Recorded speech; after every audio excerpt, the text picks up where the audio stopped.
Web serials இனி டிவிக்கு முன்பே சன் நெக்ஸ்ட் ஆப்ல ஜாலியா எல்லாருக்கும் முன்னாடியே பாருங்க. இப்பவே சன் நெக்ஸ்ட் ஆப்பை டவுன்லோட் பண்ணி சப்ஸ்கிரைப் பண்ணுங்க.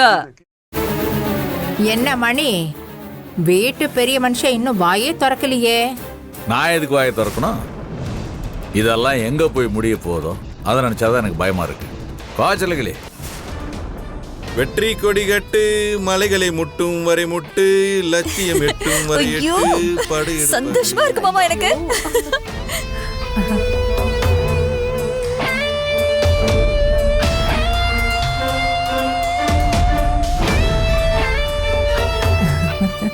டேய், ஐயோ நல்லா இருடா, நல்லா இரு. கவுன்சிலர் கட்டகுண்டே, போர்டு செலவு மொத்தமா எந்து. அடுத்த 5 வருஷத்துல ஆகிடுவோம்.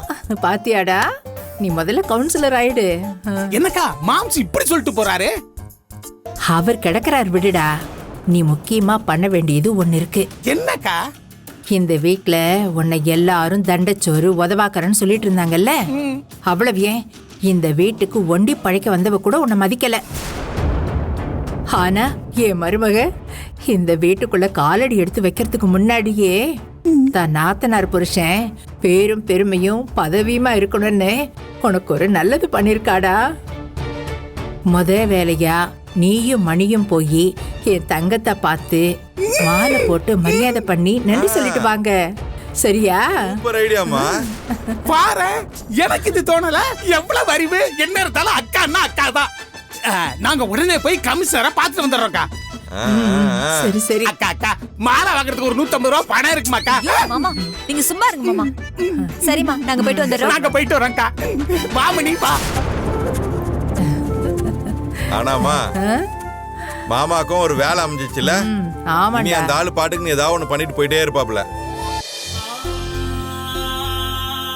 சின்னதா, லஞ்ச் பேக் விட்டுட்டு போறீங்க. இந்தாங்க.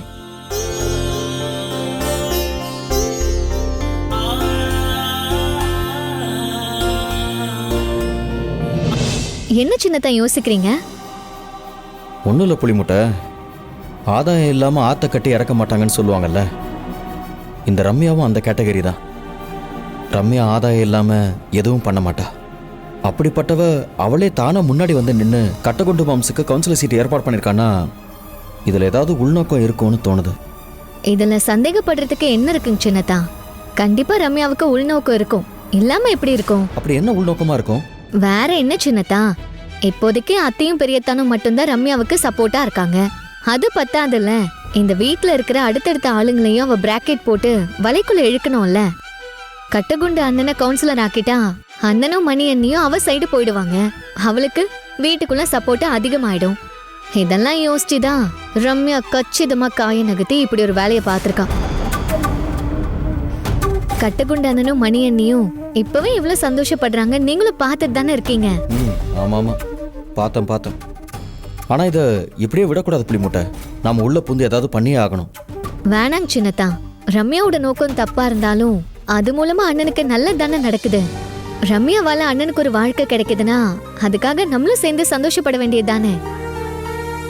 கட்டகுண்ட அண்ணனோட ஆசை லட்சியம் எல்லாமே கவுன்சிலர் ஆகணும்ன்ற மாதிரி நான் கவுன்சிலர் ஆவேன்னு போற வரவங்க கிட்ட எல்லாம் பெருமையா சொல்லிட்டு இருப்பாரு. ஆனா அதெல்லாம் யாரும் பெருசா எடுத்துக்கிட்டதும் இல்ல, அவரை மதிச்சதும் இல்ல. அப்படிப்பட்டவரை இன்னைக்கு சேர்மனே வீட்டுக்கு வந்து மாலை போட்டு மரியாதை பண்ணி இந்த வார்டுக்கு கவுன்சிலர் வேட்பாளர் நீதாயா கட்டகுண்டுன்னு சொல்லிட்டு போயிருக்காருன்னா இது கண்டிப்பா சந்தோஷமான விஷயம் தானே.